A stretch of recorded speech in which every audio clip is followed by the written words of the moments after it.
college baseball insider Eric Sorenson coming up next. It's the CJ Silas Show on ESPN Radio 1280 AM and FM 101.7, The Ticket.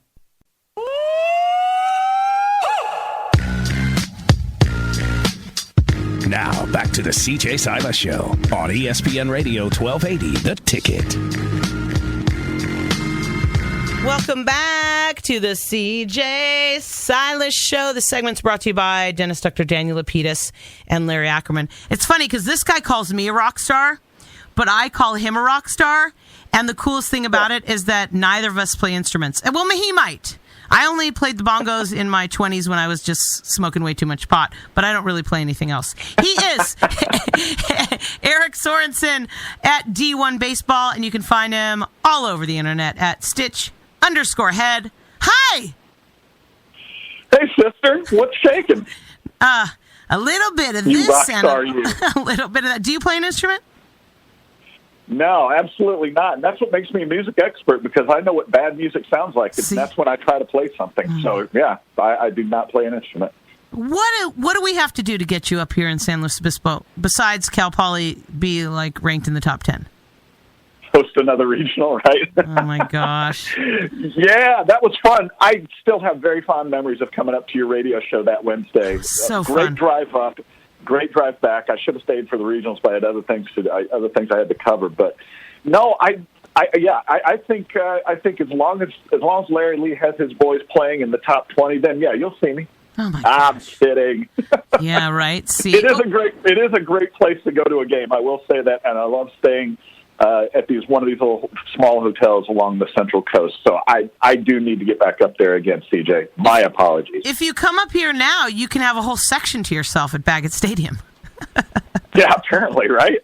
As long as they're allowing media members still. There's some places like LMU that you can't even go as a media member to any of their games. So that's kind of a weird thing. Huh. But yeah, I know. But it's kind of a shame because you guys got the stadium's been expanded. You got that whole down the left field line. You got that new facility for the team, the new clubhouse that's supposed to be really nice. So yeah, it's a real bummer that the fans can't come and enjoy it yet. But fingers crossed. Let's see what happens. Hopefully, maybe by the end of the year they can. I'm hoping that maybe by Big West Conference play, they'll let 10% or 25% in. They tore down the press box, too, and they're building the CJ Silas press box now, so. Yeah, they better. Good. I'm glad to hear it. They've finally given you your due. I'm joking. It will be my 19th year, but I will be sitting outside, and luckily there won't be any fans. I had to pull out my ski wear because you know how cold it gets at Baggett Stadium. Oh yeah. So they are still going to have you doing the PA and everything. It's just that nobody's going to be in the stands to hear it, though, right? Thank the lucky stars. Thank somebody. Oh my gosh! Between Hancock football not playing at all until next year, right? This coming fall, and Hancock softball and Hancock baseball getting pushed to April. The sports bar where I worked closing for good, and then the restaurant where I picked up work as I'm always doing my private bartending stuff with all the weddings canceled. Yeah. And then they let me work there. And then we got COVID at the restaurant twice. It's just, please, world. And that's all of us, man. But Eric, people have it worse than me. I'm laughing with a complaint, but I really have nothing to complain about because I've used the pandemic to my advantage. I'll tell you that. How about you? How are you and the fam doing during this whole craziness the last 11 months? Well, my wife kicked me out. My dog doesn't really recognize me anymore. Got an empty bottle of rye on the counter, and I got a rash. Other than that, everything's great. Thank you for that. All the CJ Silas Show listeners love to know how your skin is. Seriously. Everything's good here, sister. Everything's good, and I'm looking forward to this damn baseball season finally coming around. Me too. For the first time since 1947, there was no national champ in college baseball. That's so nuts. I know. It's so bizarre. You wouldn't think something like that could ever happen, but yeah, it's just depressing. Yeah, so it's coming on 11 months now since the last time I went to a game. So me too. I've got no life now. I need my addiction back, and not having it for Omaha last year was just bizarre, weird. And of course, this year will probably be back because the NCAA needs that money. They make good money off the NCAA tournament, but it'll be one of those things where it's just 15-20% of the stands will be full. So I don't know. Oh, and by the way, Cal Poly, they should at least let the parents come in and watch the games. They should at least have the parents in attendance. Well, listen, they may, and I don't even know that yet, but I don't think so yet because they don't at basketball, but basketball's indoor. So I'm not sure. Right, I'll find out on Friday. But here's the thing: this whole thing is so crazy because usually I time out my rotation of sunflower seed flavors. And I pulled out the open bag from March of 2020 yesterday because I'm getting ready. I'm sharpening my pencils. I'm getting my score sheets. And I realized that it's probably fair to throw out the open bag of Spitz salt and pepper or cracked pepper, and buy some new sunflower seeds over the next couple days. Yeah, when's your birthday? I need to send you some sunflower seeds. That's what I'll give you for your birthday. What's your favorite flavor? Christmas. Do you eat sunflower seeds? Oh, yeah, I do. And in fact, I use it a lot of times, like when I'm traveling, if I'm driving late or something like that. It helps keep me awake. Me too. Mine is Spitz as well, but I like the barbecue flavor because they don't over-salt them like David's. David's is the worst sunflower seeds in the world because there's so much salt, and it hurts your mouth after eating them for 5 minutes. Yeah, so there you go. That's my soliloquy. Here's the thing about me on sunflower seeds. The only Spitz that I can eat are the black pepper because that's the only one that doesn't have MSG in them. Can you? I didn't know that. Yeah, read the package. Yeah. Oh, man, now you're bumming me out. Even though David's is saltier, the David's flavors do not. Like the nacho or the barbecue, they have a buffalo. They're not the best. The dill pickle, they're hard to find, though. So I really do. I tend to go with Jumbo David's and then a David-flavored one, depending on what I can find at the local 7-Eleven, which is the best place for variety. And then my cracked pepper Spitz. Listen to this is good radio right here. This is really good radio. I was about to say, it's pretty riveting stuff.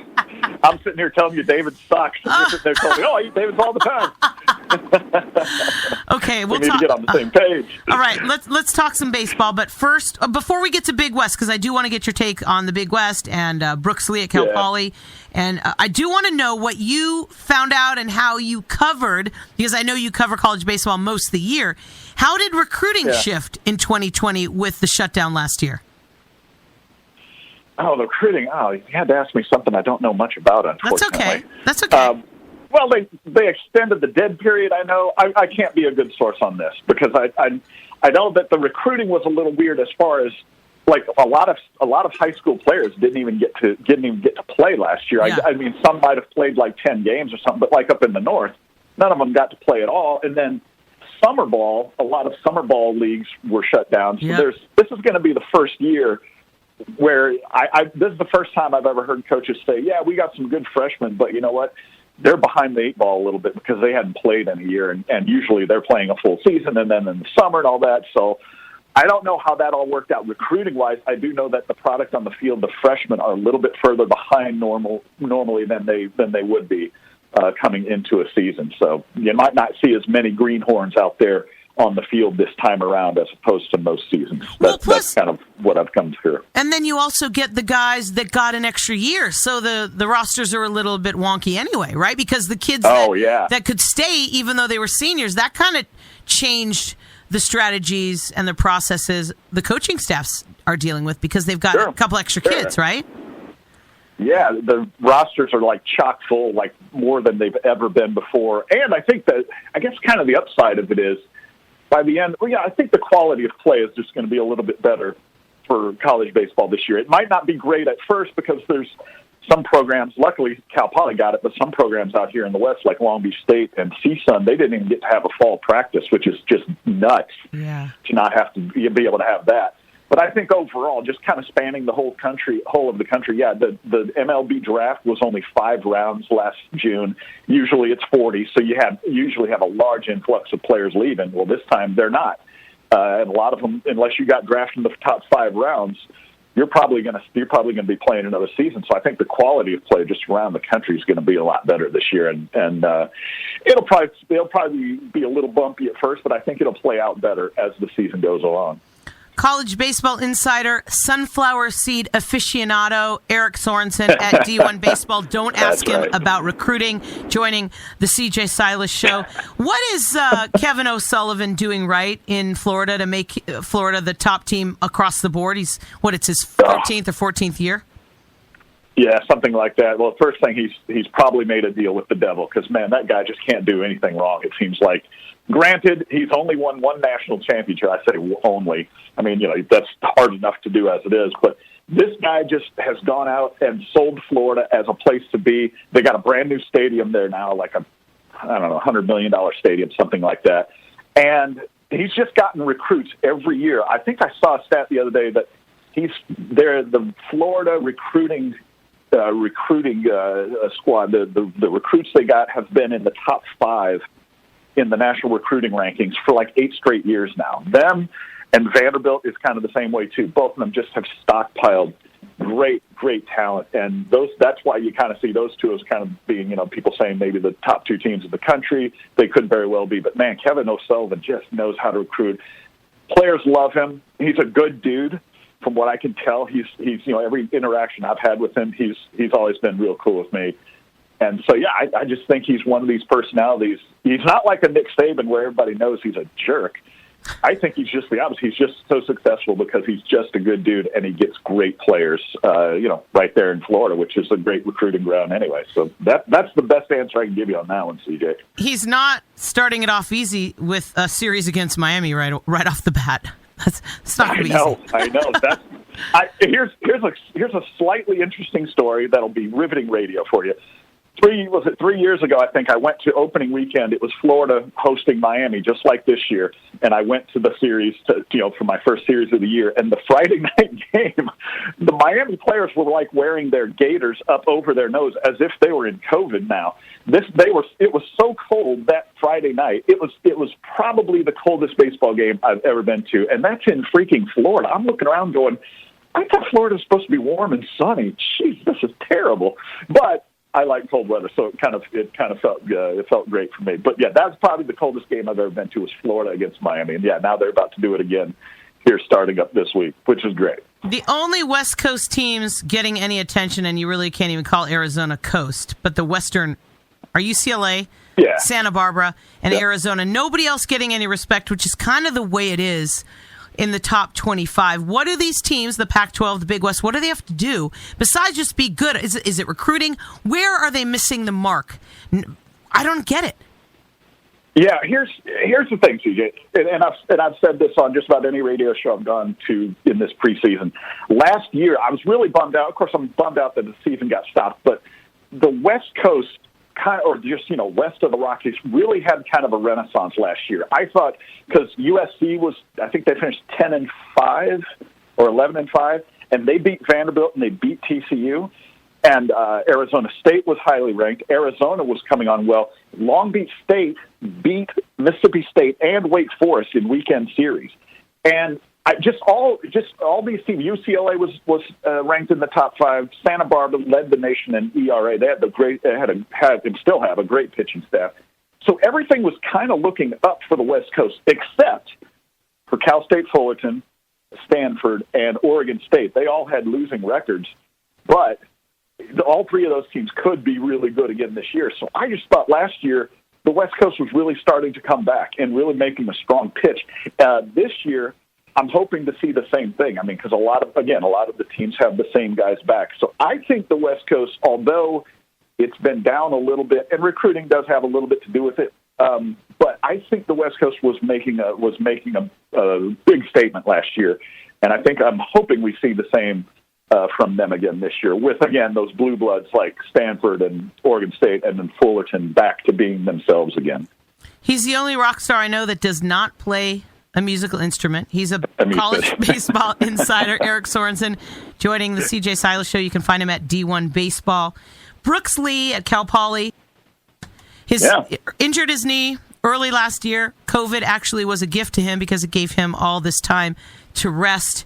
He should have been and was projected to be a high pick in the Major League Baseball draft, but he had already said that he was not going to accept any offers from Major League Baseball. He wanted to play college baseball with his dad at Cal Poly. How significant is this kid for Cal Poly baseball?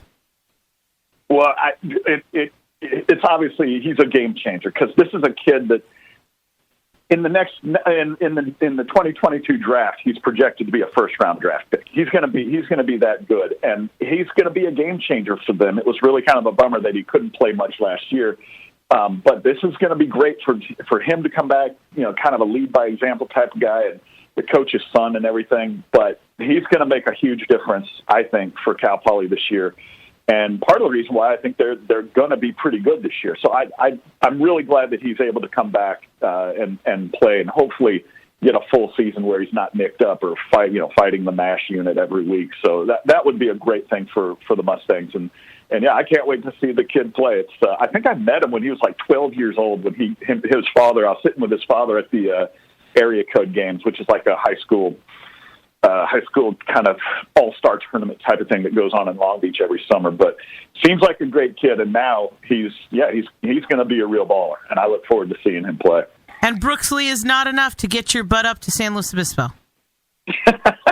No, but you know what? Cal Poly does play at USC in the second weekend of the season, so I might see him there. Are you going to go? You'll be there? I know. Really? You'll be there? I'm not sure yet. I haven't decided yet. I might try to get to a game. I haven't decided what my second weekend's going to be yet. Okay. But that's certainly something that's close by for me. I will pose as a media member, and I will come down there for that Saturday game if you go to it.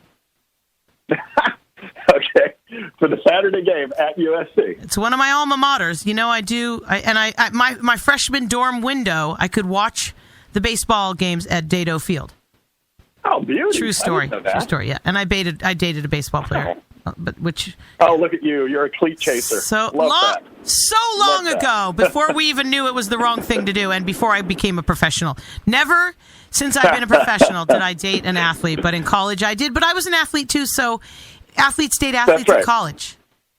Yeah, there you go. You would have made great kids together. See, seriously, and what happened? Here I am with dogs. Hey, I'm good with that. You're the same, right? I love my dog. Yeah. And absolutely. Dogs are the coolest. You got to come up here and meet Mr. Robinson, man. I know. I do have to meet Mr. Robinson. Now, if you came down, would you bring him with you? Yes, I would. I definitely would. Yeah, so I'll let you know. Okay, when you know your schedule, and what I'm trying to do, I'm talking to Larry. He's on the show too tonight, and I'm going to let him know that if they can just get themselves into the top 10, that Eric Sorenson will come up for a game. And I'm sure that'll give him... It'll be extra motivation. Yeah, right? It'll be, he's going to be like, oh, he's just a front runner. We don't want to just have him come by whenever we're good. Yeah, and he'll say... I hope I get it good. Hopefully he'll bring some sunflower seeds. That's right. I love that guy. All right, so, Stitchhead. That's good. You're the best, Stitchhead. Yeah, man. Thanks for having me on. Is this the end of it? Are we done? I know. Well, I got a bigger name on the other line. Larry Lee's coming up in 2 minutes. Love that guy. Tell him I said hello if he remembers me. All right. Peace out, Stitchhead. Thank you. You got it, sister. Later on now. See ya.